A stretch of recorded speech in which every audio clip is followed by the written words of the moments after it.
हो जाते, तो वो जो बोलेगा वो सत्य, क्योंकि बाप सत्य है। फिर उसको जो वाइब्रेशंस है वो सत्य, मतलब वो फीलिंग्स है वो सत्य, और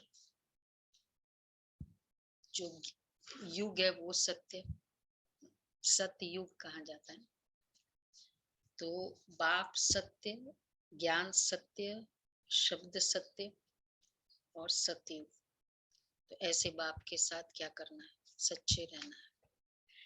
2-6 तब सच्चाई की कितनी गहराई है वो आज हम देखते जाएंगे, क्योंकि आज का हमारा भट्टी की शुरुआत का लक्ष्य भी क्लियर बाबा ने आज जैसे दे दिया, जो लास्ट में हम सुनाएंगे। मीठे बच्चे, सत्य बाप तुम्हें सब सत्य सुनाते हैं, ऐसे सच्चे बाप से सदा सच्चे रहना। सच्चे बाप से सदा सच्चे रहना, अंदर में कोई भी झूठ कपट नहीं रखनी है।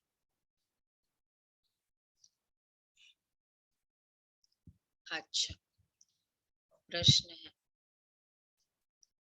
संगम पर तुम बच्चे किस कॉन्ट्रास्ट को अच्छी तरह से जानते? संगम पर कौन सा कॉन्ट्रास्ट कहते अच्छी तरह से जानते? बहुत सारे कॉन्ट्रास्ट है वैसे संगम, दिन रात और हम्म हम्म हम्म हम्म देखिए बाबा, कॉन्ट्रास्ट नहीं है, वो तो सिमिलैरिटी है।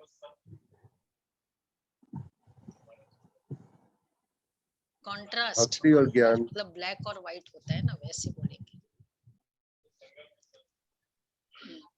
स्वर्ग और नरक, स्वर्ग और नरक माने सतयुग और कलयुग। सब राइट है, लेकिन वो नहीं आया। सचखंड और झूठखंड का कॉन्ट्रास्ट बता रहे। बाबा कहते ब्राह्मण क्या करते, शूद्र क्या करते। ब्राह्मण और शूद्र की कॉन्ट्रास्ट, ज्ञान मार्ग क्या है और भक्ति मार्ग क्या है, ये कॉन्ट्रास्ट। उस जिस्मानी सेना के लिए युद्ध का मैदान कौन सा है और हमारा युद्ध का मैदान कौन सा है, ये कॉन्ट्रास्ट। ये सब कॉन्ट्रास्ट तुम बच्चे ही जानते। सतयुग अथवा कलयुग में इस कॉन्ट्रास्ट को कोई नहीं जानते। अच्छा, गीत है माताओं माता, यह है भारत माताओं की महिमा। जैसे परम पिता परमात्मा शिव की महिमा है, सिर्फ एक माता की महिमा तो चल न सके, एक तो कुछ कर न सके, जरूर सेना चाहिए। सेना बिगर काम कैसे चले? शिव बाबा है एक, वो एक न हो तो माताएं भी ना हो, सेनापति ना हो तो फिर सब कुछ ही नहीं है ना, न युद्ध का मैदान ही है, न बच्चे हो, न ब्रह्मा कुमार और कुमारियां हो, मेजॉरिटी माताओं की है, इसलिए माताओं को ही महिमा दी गई है। भारत माता है जो शिव शक्ति गुप्त सेना है और अहिंसक है, कोई भी प्रकार की हिंसा नहीं करती है। अच्छा, हिंसा दो प्रकार की होती है, एक है काम कटारी चलाना, दूसरा है गोली चलाना, क्रोध करना, मारना आदि। इस समय जो भी जिस्मानी सेनाएं हैं वो दोनों सेना हिंसा करती, वो दोनों हिंसा करती है, काम कटारी मारना। आजकल बंदूक आदि चलाना माताओं को भी सिखाते हैं, वो है जिस्मानी सेना की माता, एनसीसी है ना, पूरा उसमें बहनें ही करती है ना पूरा, तो यह है रूहानी सेना की दैवी संप्रदाय वाली माता है। वहां भी बहनें आ गई सेना में, तो यहाँ भी सेना में आ गई। वह कितना ड्रिल आदि सिखाती है। देखो, सेना का मतलब हुआ अलर्ट, जागरूक। सेना का मतलब मिलनसार, एक भी दूसरे को मिलेगा नहीं, थोड़ा सा भी खुन्नस होगा, पूरा। बैटल ऑफ प्लासी फेमस है आज, अंग्रेजों का राज्य का कारण ही। तो सेना में यूनिटी, डिसयूनिटी, अंग्रेजों का राज्य लेके आया। तो सेना में मिलनसार। और तीसरा, सेना मतलब डेडिकेट करने के लिए रेडी, डेडिकेशन। वो सोचेगा नहीं, टाइम नहीं लगाएगा। इसलिए तो सेना अर्थात ये गुण। तो रूहानी सेना अलर्ट, मिलनसार। कोई भी एक ब्राह्मण की कोई बात कर रहा है ना, हम थोड़ा सा भी उसको हाँ में हाँ कर देते। तो बाबा कहते हैं कि तो वह है, तो आजकल बंदूक, सॉरी, वो कितनी ड्रिल आदि सीखती है। तुम शायद कभी मैदान में गई भी नहीं हो। वो बहुत मेहनत करते हैं, काम विकार में भी जाते हैं। ऐसे कोई मुश्किल होंगे जो शादी नहीं करते होंगे। उस मिलिट्री में भी बहुत सीखते रहते हैं, छोटे छोटे बच्चों को भी सिखाते हैं। वह भी सेना है, यह भी सेना है। सेना का तो गीता में अच्छा ही विस्तार लिखा हुआ है। विश्व का मालिक कैसे बनते हैं, इसको कहा जाता है युद्ध स्थल। अच्छा, तुम्हारा युद्ध का मैदान भी गुप्त है। मम्मा को हमेशा कमांडर है ना, वो शक्ति सेना दिखाते, हमारे जितने भी चित्र है सेना का, जो कौन सा चित्र होगा याद है, शक्ति सेना, उसमें मम्मा कमांडर टाइप।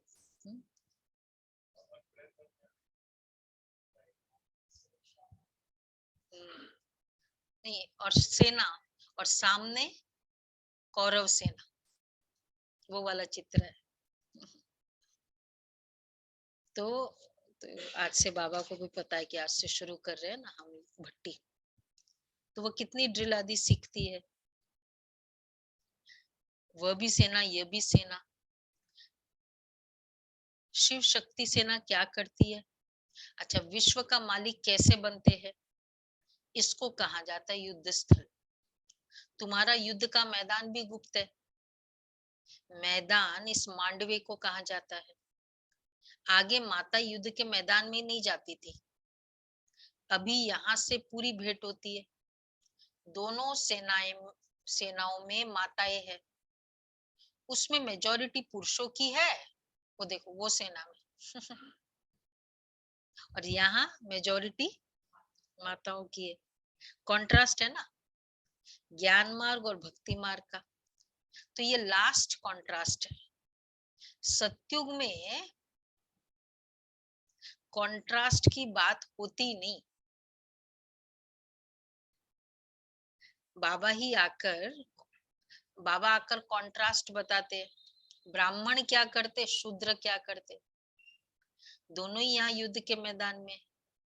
सत्युग व कलयुग की बात ही नहीं है, यह है संगम युग की बात। तुम पांडव संगम युगी हो, कौरव है पांडव हो संगम युगी, कौरव है कलयुगी। तो उन्होंने कलयुग का टाइम बहुत लंबा कर दिया है। देखो, है ही वो दूसरे युग के। तो अगर वो हेरा फेरी करते हैं, कई सारे ऐसे, सामने कुछ और पीछे कुछ और, तो कोई प्रॉब्लम होना चाहिए हमको। युग ही डिफरेंट है हमारा तो फिर तो एक्सपेक्टेड है ना। जैसे कोई अमेरिकन हो और इंडियन हो, सबके स्टाइल अलग अलग है।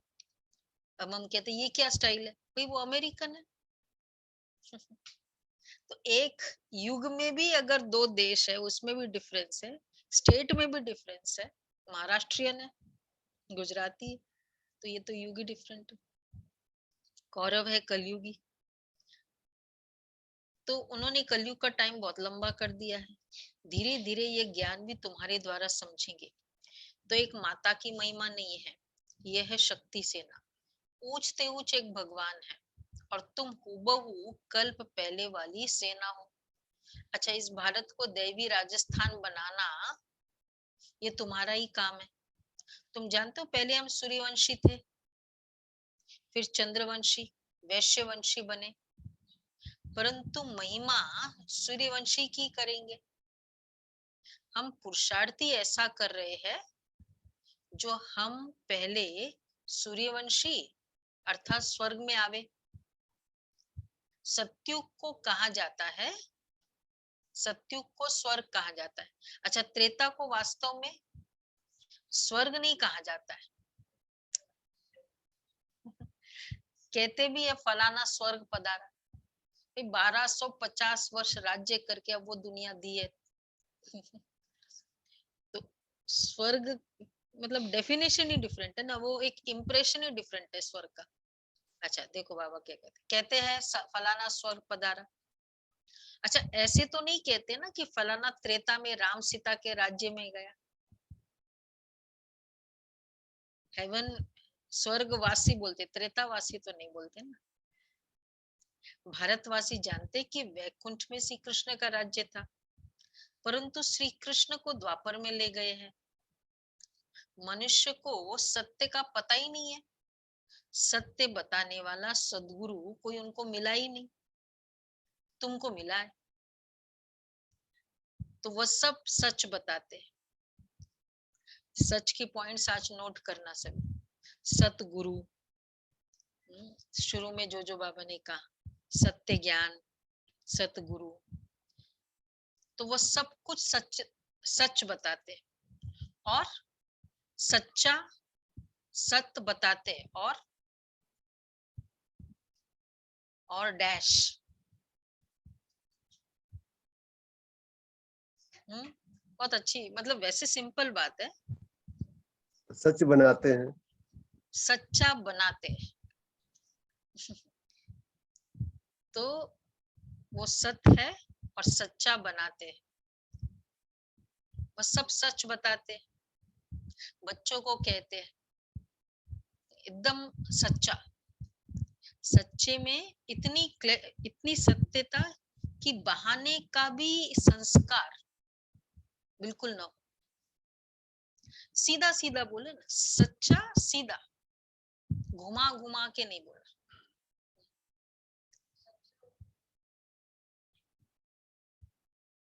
हाँ मतलब हम कभी उसको झूठ समझते नहीं है ना, घुमा घुमा के कहना। हम कहते युक्ति युक्त सोच लेते, युक्ति, फिर उसको ब्राह्मण कहते युक्ति युक्त, टैक्टफुली। वो बाबा की युक्ति अलग है कि बाबा कहते युक्ति से चलना है, वो एक अलग, पर बाबा से ही युक्ति नहीं कर लेनी है। युक्ति से चलते चलते कि अभी कैसे, अगर ये बहन ने ये पूछ लिया तो मेरे लिए क्या बोलना चाहिए, वो जवाब तैयार हो, ऐसा ना। तो जो बाप अच्छे कर्म सिखलाते हैं, बच्चों को कहते बच्चे तुम कभी भी झूठ कपट नहीं करना, तुम्हारा कुछ भी छिपा नहीं रहेगा।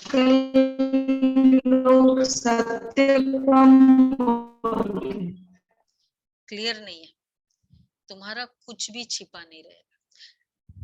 सत्यता की परख कहाँ कब होती है? रियल वो सत्य है, उसकी परख कब होती है? कौन बोल सकता है? मुश्किल एक्चुअली। जब तुम एकदम अकेले हो तब तुम कितने सच्चे हो पता चलता है।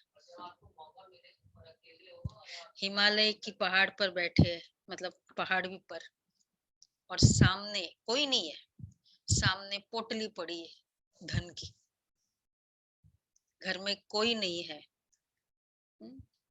और मोबाइल है और सब एक्सेस है।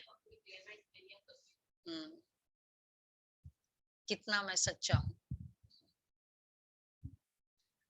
तो जब सो सकते हैं, मतलब सब सोए हुए हैं, और फिर मुझे अमृत वेला करना है, एकदम पावरफुल। और वो भी पावरफुल, ये नहीं आराम से बैठ के, क्योंकि वैसे सबके सामने एकदम अलर्ट होके बैठेंगे। जब तुम अकेले हो तो रियल तुम्हारी सत्यता की पहचान होती है, तो तुम्हारा कुछ भी छिपा नहीं रहेगा। जो जैसा कर्म करते ऐसा पाते। बाप अच्छे कर्म सिखलाते। ईश्वर के पास कोई का विक्रम छिप नहीं सकता। कर्म भोग भी बहुत कड़ा होता है।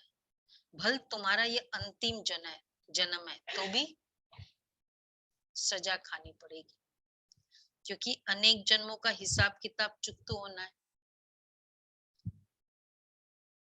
बाबा ने समझाया काशी कलवट खाते, और जब तक प्राण निकले तब तक भोगनी पड़ती है, बहुत कष्ट सहन करना पड़ता है। एक तो कर्म भोग बीमारी आदि का, दूसरा फिर विकर्मों की सजा। उस समय कुछ बोल भी नहीं सकते, चिल्लाते रहते हैं, त्राही त्राही करते हैं। धर्मराज की सजा है, विकर्मों की सजा तब मिलती है। पाप आत्माओं को यहाँ भी सजा वहां भी सजा मिलती है।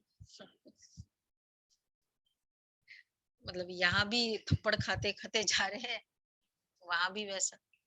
सतयुग में पाप होता ही नहीं, न कोर्ट न मजिस्ट्रेट होते, न गर्भ जेल की सजा होती है। वहां गर्भ महल होता है। दिखाते भी है, पीपल के पत्ते पर कृष्ण अंगूठा चूसता हुआ आया। वहां वह गर्भ महल की बात है। सतयुग में बच्चे बड़े आराम से पैदा होते हैं, किसको भी तकलीफ नहीं। आदि मध्य अंत सुख ही सुख है। और यहाँ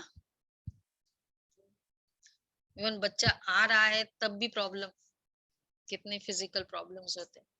तो आदि मध्य और अंत लास्ट में भी, तो वहां आदि मध्य अंत सुख। तो इसलिए योग बल और भोग बल, भोग बल अपने आप में ही सजा से शुरुआत होती है। कोई भी दर्द वो तो सजा ही हो गई ना। तो अभी तुम सुख की दुनिया में जाने के लिए पढ़ रहे हो, ये गुप्त सेना वृद्धि को पाती रहेगी। जितना जो बहुतों को रास्ता बताएंगे, क्या होगा, वो ऊंच पद पाएंगे। मेहनत करनी है याद की, बेहद का वर्षा जो मिला था वह अब गवाया है, अब फिर से पा रहे हैं। लौकिक बाप पारलौकिक बाप दोनों को याद करते हैं।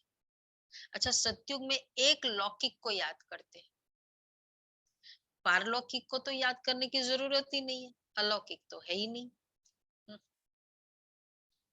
वहां सुख ही सुख है। मतलब पारलौकिक को याद करना दुख की बात है।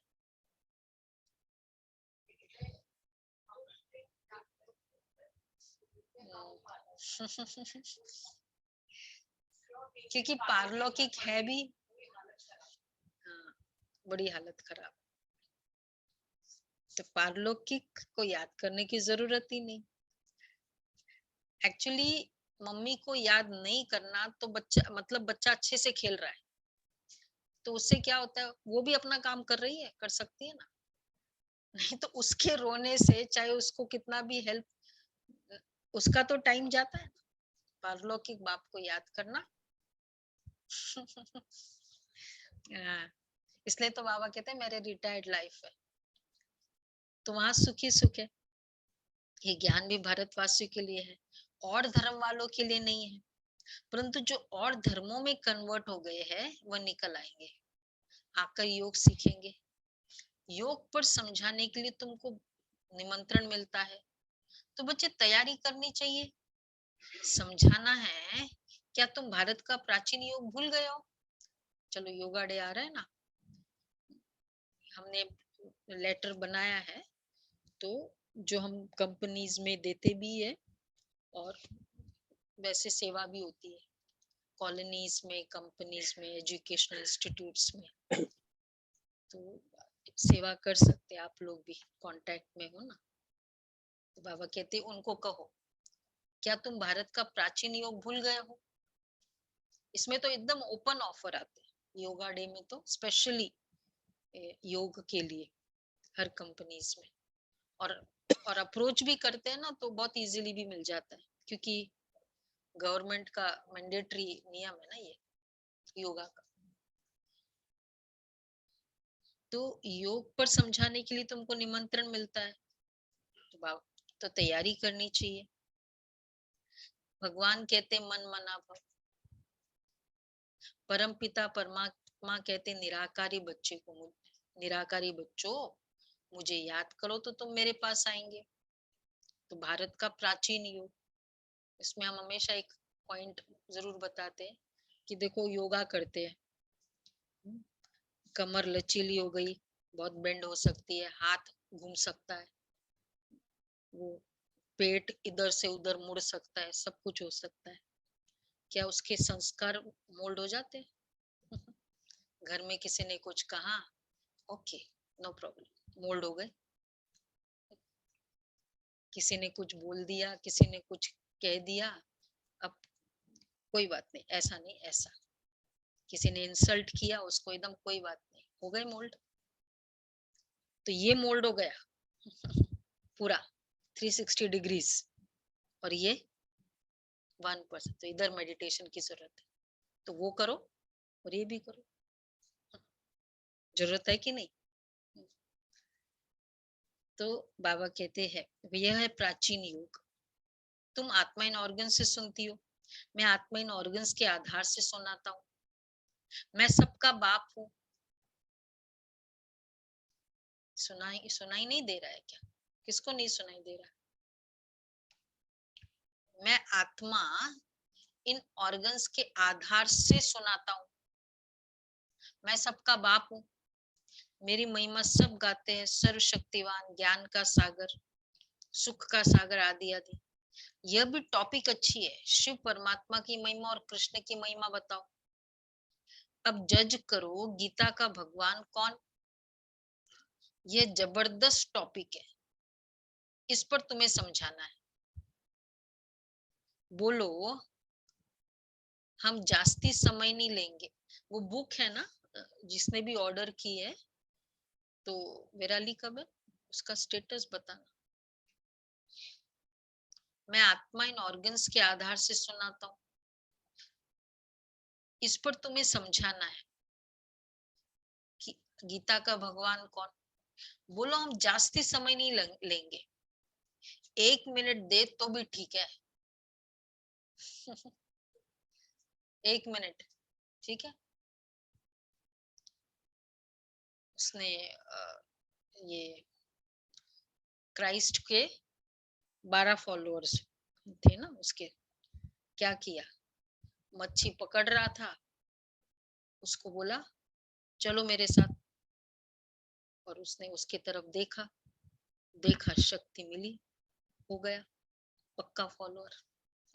कितना मिनट चाहिए उसके लिए? ये बाबा कहते हैं 1 मिनट दे तो भी ठीक है।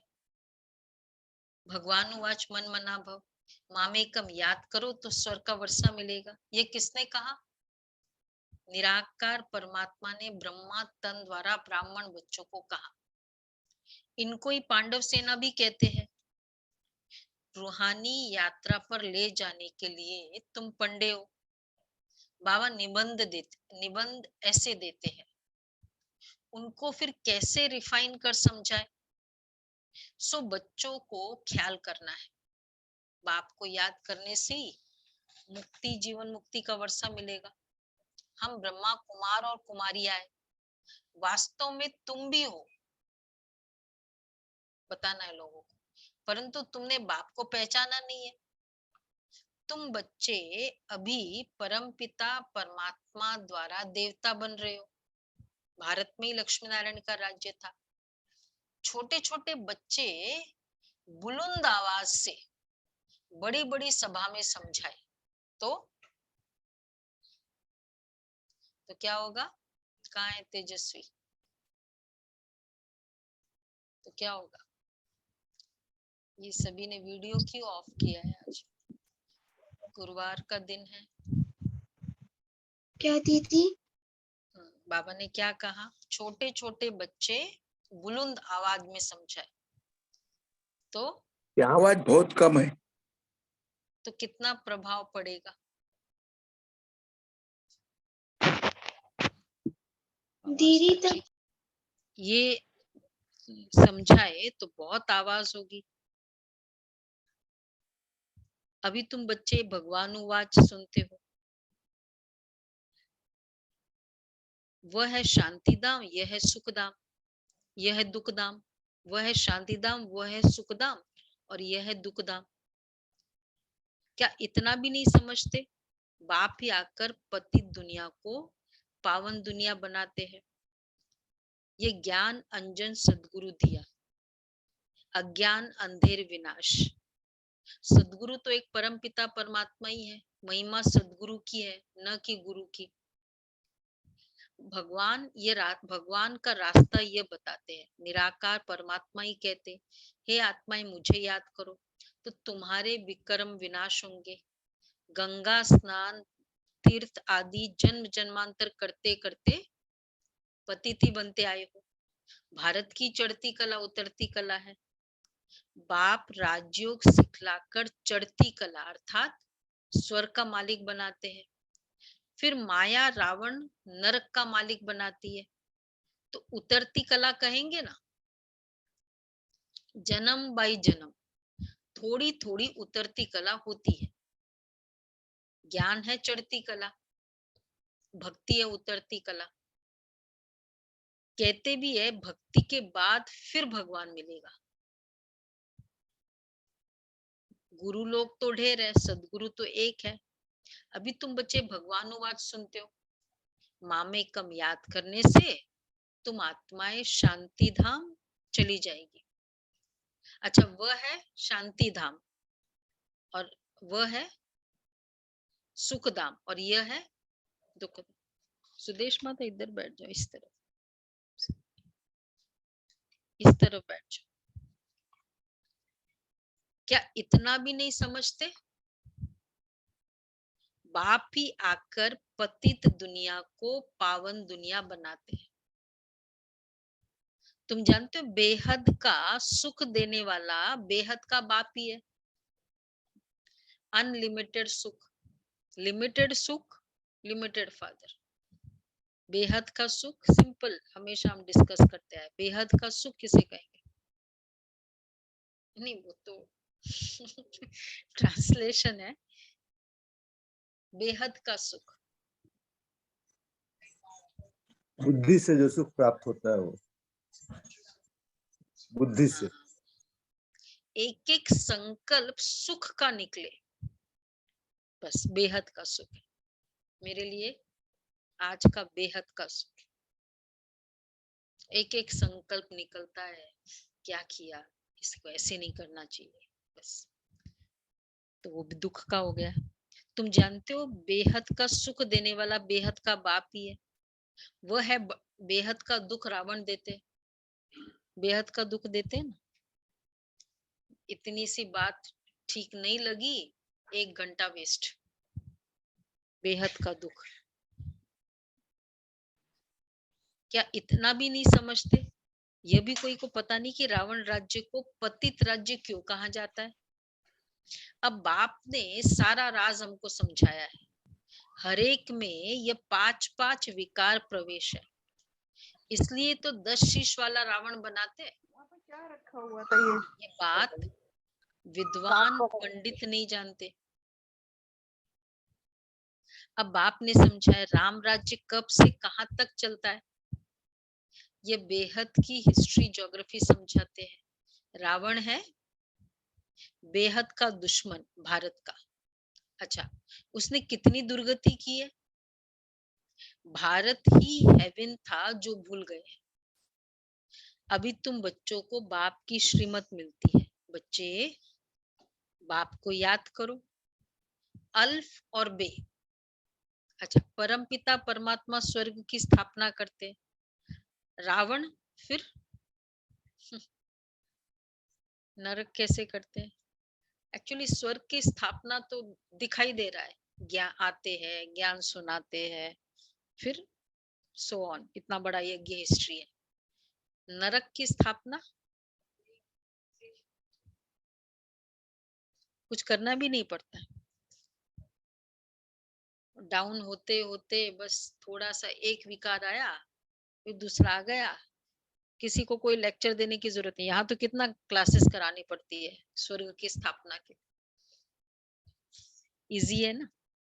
तो रावण नरक की स्थापना करते, तुमको तो स्वर्ग स्थापन करने वाले बाप को याद करना है, भल गृहस्थ व्यवहार में रहो। अच्छा, शादी पड़ जाओ, शादी आदि पड़ जाओ, ठीक है। किसके लिए बोला है बाबा ने? गृहस्थियों के लिए, समर्पित के लिए नहीं। अच्छा, जब फुर्सत मिले तो बाप को याद करो। शरीर निर्वाह कर्म करते हुए ओम शांति करो। जिसके साथ तुम्हारी सगाई हुई है उसे याद करना है। ये मेधावन चलाएगी। फुर्सत मिले तो बाप को याद करो। शरीर निर्वाह कर्म करते हुए जिसके साथ तुम्हारी सगाई हुई है उसे याद करना है। जब तक उनके घर जाए तब तक भल तुम सब कर्तव्य करते रहो, लेकिन बुद्धि से बाप को भूलो नहीं। अच्छा,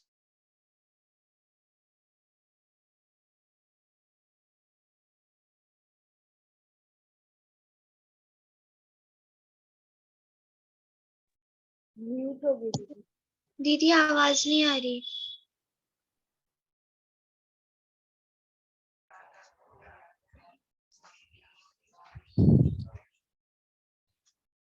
तो सच्चे क्या क्या पॉइंट मिला?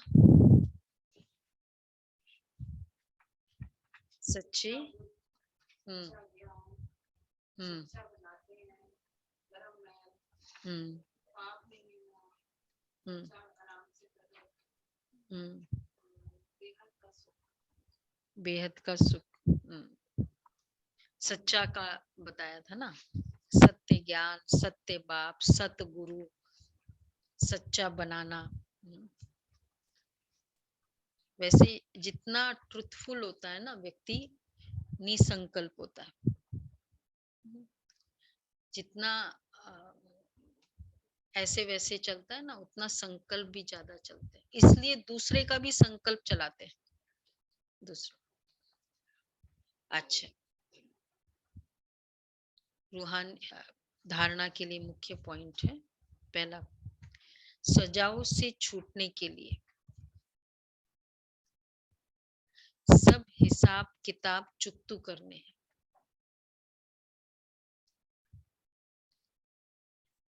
सजाओं से छूटने के लिए सब हिसाब किताब चुकतू करने हैं। सच्चे बाप से कुछ भी छिपाना नहीं है।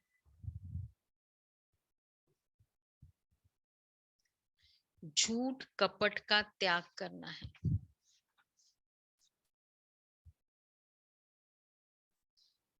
याद की यात्रा में रहना है। झूठ कपट का त्याग करना है, याद की यात्रा में रहना है। दूसरा है, जैसे बाप अपकारियों पर भी उपकार करते, ऐसे सब पर उपकार करना है। सबको बाप का सत्य परिचय देना है। सबको बाप का सत्य परिचय देना है। अच्छा, वरदान है, ईश्वरीय संस्कारों को कार्य में लगाकर सफल करने वाले सफलता मूर्त भव। जो बच्चे अपने ईश्वरीय संस्कारों को कार्य में लगाते हैं, उनके व्यर्थ संकल्प स्वतः खत्म हो जाते हैं। सफल करना माना बचाना या बढ़ाना। सफल करना माना बचाना या बढ़ाना। ऐसे नहीं पुराने संस्कार ही यूज करते रहो और ईश्वरीय संस्कारों को बुद्धि के लॉकर में रख दो। जैसे कईयों की आदत होती है अच्छी चीज व पैसे बैंक अथवा अलमारियों में रखने की, पुरानी वस्तुओं से प्यार होता है, वही यूज करते रहते हैं। यहाँ ऐसे नहीं करना। कौन सी चीज बुद्धि रूपी लॉकर में रख देते, एक बाप दूसरा न कोई, ये बुद्धि के लॉकर में। हाँ, सहन शक्ति है, समाने की शक्ति है, सब लॉकर में। और यूज कौन सा हो रहा है? तो जब कोई स्पेशल ओकेजन होता है तो उस समय दृढ़ता है, उस समय वो सब दृढ़ता की शक्ति भी यूज हो गई, बाबा से प्यार भी बहुत हो गया, हमने वो उस दिन बहुत किया, तो कभी कभी यूज कर लेते। तो यहाँ ऐसे नहीं करना। यहाँ तो मनसा से, वाणी से, शक्तिशाली वृत्ति से अपना सब कुछ सफल करो तो सफलता मूर्त बन जाएंगे। तो अपना सब कुछ सफल करो तो सफलता मूर्त बन जाएंगे। अच्छा स्लोगन है, नहीं आ रही है?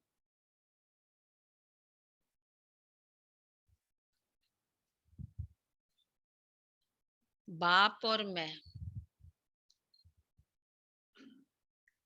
ये छत्र छाया साथ है,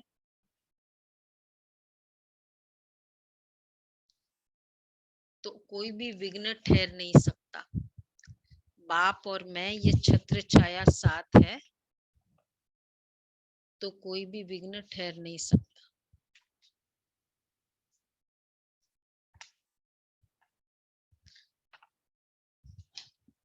कल का भी बहुत अच्छा था, याद है स्लोगन?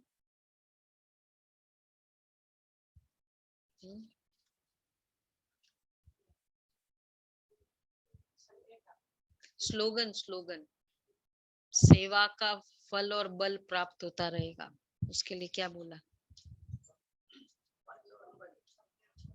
अपने आप को अर्पण करो तो सेवा को अर्पण करो तो सेवा का फल और बल प्राप्त होगा। तो आज भी बाप और मैं, ये छत्र छाया साथ है, तो कोई भी विघ्न ठहर नहीं सकता। इधर लगा दो। अच्छा, एक पहले अव्यक्त इशारे के पहले ये करते हैं। सभी ब्राह्मण बच्चों के प्रति विशेष अटेंशन। परमात्मा महावाक्य, एक बल एक भरोसा, अर्थात सदा निश्चय हो कि जो साकार की मुरली है वही मुरली है और जो मधुबन से श्रीमत मिलती है वही श्रीमत है। बाप सिवाय मधुबन के और कहीं मिल नहीं सकता। सदा एक बाप की पढ़ाई में निष्ठ हो। मधुबन से जो पढ़ाई का पाठ जाता है वही पढ़ाई है, दूसरी कोई पढ़ाई नहीं। अगर कहाँ भोग आदि के समय संदेशी द्वारा बाबा का पाठ चलता है तो यह भी बिल्कुल रॉन्ग है, यह भी माया है। इसको एक बल एक भरोसा नहीं कहेंगे। मधुबन से जो मुरली आती है उस पर ध्यान दो, नहीं तो और रास्ते पर चले जाएंगे। मधुबन में ही बाबा की मुरली चलती है, मधुबन में ही बाबा आते हैं, इसलिए हर एक बच्चा ये सावधानी रखे, नहीं तो माया धोखा दे देगी। कितने सारे बाबा आ गए ना, बार बार ये अटेंशन रखाना पड़ता है बाबा। नहीं, ये परमात्मा महावाक्य, महावाक्य बाबा के है, 82 में आए हैं, 69 के भी महावाक्य है। मुरली के बाद एक अटेंशन ब्राह्मण बच्चों प्रति एक विषय अटेंशन, परमात्मा महावाक्य मतलब बाबा के महावाक्य को उन्होंने बताया। तो क्योंकि वही क्लासेस में आजकल बहुत चल रहा है ना, दादी जाती थी ब्राजील, गुलजार दादी, तो कहते थे कि बाबा को यहीं बुला लो, क्योंकि ब्राजील वालों के पास नहीं होता था, पैसा भी नहीं होता था, दूर भी बहुत था।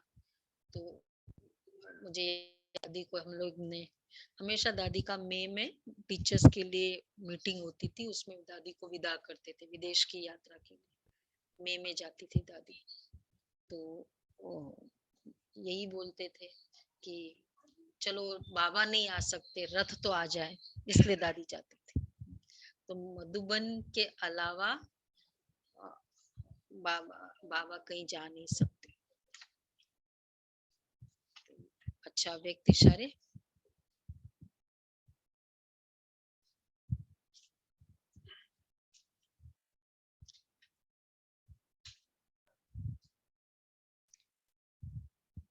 परखने की शक्ति के विघ्नों का सामना करने के लिए पहले चाहिए परखने की शक्ति, फिर चाहिए निर्णय करने की शक्ति। जब निर्णय करेंगे कि यह माया है व अयथार्थ है, फायदा है व नुकसान है, अल्पकाल की प्राप्ति है व सदा काल की प्राप्ति है, परखने के साथ जो समय पर ठीक निर्णय करते हैं, उनमें सहन शक्ति स्वतः आ जाती है। जिनकी निर्णय शक्ति तेज होती है, वह कभी हार नहीं खा सकते। परखने के लिए कौन सी शक्ति चाहिए? परखने के लिए, परखने से निर्णय शक्ति होती है, परखने के लिए कौन सी शक्ति चाहिए? समेटने की शक्ति, फिर उसको समेटने की शक्ति चाहिए। एकाग्रता की शक्ति। कोई भी जहाँ एकाग्रता होती है ना, शीशा भी इधर ऐसे ऐसे होता रहता है ना, तो वो चाहे कितना भी साफ हो, एकाग्रता की शक्ति। तो जितनी एकाग्रता उतनी परखने की शक्ति, उतनी निर्णय शक्ति होती है। अच्छा जी, तो आज शुरू करेंगे।